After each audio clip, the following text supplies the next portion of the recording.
सुनो, वो काम वाली को तुमने कहीं देखा है क्या? नहीं दीप्ति, मैंने उसे नहीं देखा। अरे देखो ना, मैं उसे कब से ढूंढ रही हूँ और मुझे मिल ही नहीं रही है वो। मैंने उसे स्पेशली बोला था कि मुझे बॉर्डर पे निकलना है और बॉर्डर पे निकलने से पहले उसे घर का काम भी समझाना है। अब बताओ ऐसे टाइम पर वो कहाँ चली गई, कहीं नजर ही नहीं आ रही है। लगता है दीप्ति वो घर चली गई होगी। ये तुम क्या कह रहे हो? घर चली गई? पर आज तक तो बिना बताए वो मुझे कभी घर गई ही नहीं है, तो अब कैसे चली गई होगी वो मुझे बिना बताए घर? दीप्ति तुम भी ना कितने सवाल करती हो। अच्छा अच्छा ठीक है बाबा, अब मैं निकलती हूँ। Bye bye. वैसे शिवम, एक बात मुझे बताओ, तुम अभी तक सो रहे हो? दीप्ति वो क्या है ना, मेरे सर में दर्द हो रहा है, बस इसीलिए मैं थोड़ा सा रेस्ट कर रहा हूँ। अच्छा, सर में दर्द हो रहा है। अब शिवम, मुझे ऐसा क्यों लग रहा है कि जैसे तुम्हारी बगल में कोई सोया हुआ है? अरे तुम्हारे अलावा कौन सोएगा मेरे बगल में, मैं तो अकेला ही सो रहा हूँ। हाँ अच्छा अच्छा ठीक है बाबा, अब मैं जा रही हूँ। Bye bye. अरे छोड़िए साहब, आप तो कह रहे थे आपकी बीवी बॉर्डर पे चली गई, लेकिन वो तो गई नहीं। मगर मुझे पता होता कि वो यहीं पर ही है तो मैं यहाँ कभी ना आती।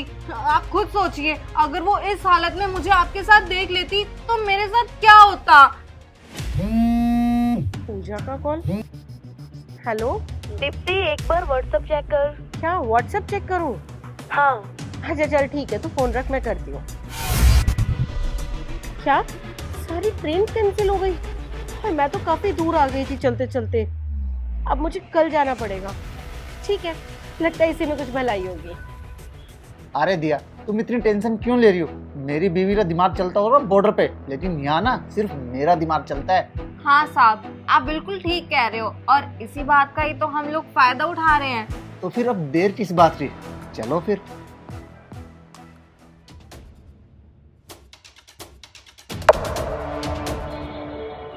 नौकरानी की चप्पल? पर शिवम ने तो मुझे कहा कि वो अपने घर चली गई है, फिर उसकी चप्पल यहाँ क्या कर रही है? लगता है जाते जाते ना मैंने ध्यान नहीं दिया कि उसकी चप्पल यहाँ पड़ी है। पर मुझे समझ नहीं आ रहा कि शिवम ने मुझे झूठ क्यों बोला। कुछ तो गड़बड़ है, बाल में कुछ काला है। दिया, अच्छा लगा ना? जी साहब, अच्छा तो रोज लगता है, लेकिन आपने जैसा कहा था मैंने सब वैसे किया, तो अब आपको मुझे आईफोन दिलवाना पड़ेगा।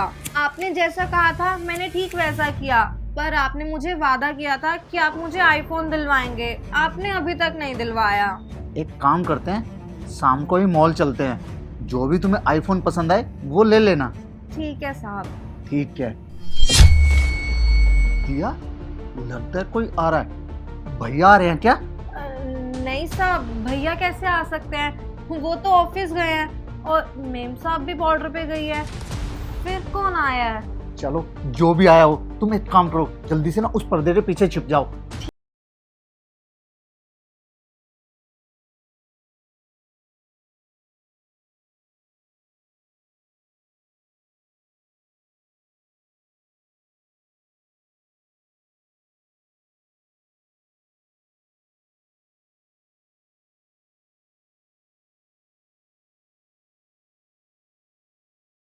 अरे अरे शांत हो जाओ बाबा, शांत हो जाओ।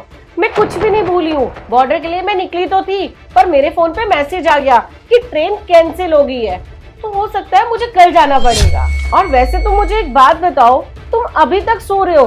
और बाय द वे, तुम्हारे बेड पे ये झाड़ू क्या कर रहा है?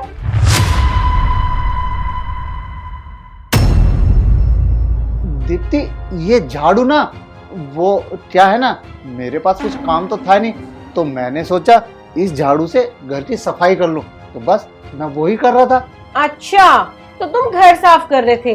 अकेले कर रहे थे या फिर तुम्हारे साथ नौकरानी भी कर रही थी? नौकरानी? अरे नौकरानी तो सुबह ही चली रही थी ना अपने घर, मैंने तुम्हें बताया तो था। अच्छा, लगता है नौकरानी ना आज नंगे पैर गई है घर पर, क्योंकि उसकी चप्पल तो बाहर चौखट पर ही पड़ी हुई है। दीप्ति, तुम इतने दावे के साथ कैसे कह सकती हो कि मेरा नौकरानी के साथ कोई चक्कर है और मैंने उसे छुपा के रखा हुआ है? चक्कर और छुपा के रखा हुआ है। देखो ना शिवम, मैंने तो ऐसा कुछ कहा ही नहीं, पर सच्चाई तो तुमने अपने मुंह से खुद ब खुद ही उगल दी। और हाँ, अब तुम ज्यादा लीपापोती करने की कोशिश मत करना, सच्चाई मत छुपाने की कोशिश करना, क्योंकि जब मैं अंदर आ रही थी ना तो मैंने नौकरानी की चप्पल ना बाहर चौखट पर देख ली थी। अब तुम खुद उसे बाहर निकालोगे या फिर मैं निकालूं? ठीक है, अब जब तुम्हें सारी सच्चाई का पता चल ही चुका है तो तुम्हें सारी सच्चाई मैं बता ही देता हूँ। दिया, दिया जरा बाहर निकलना।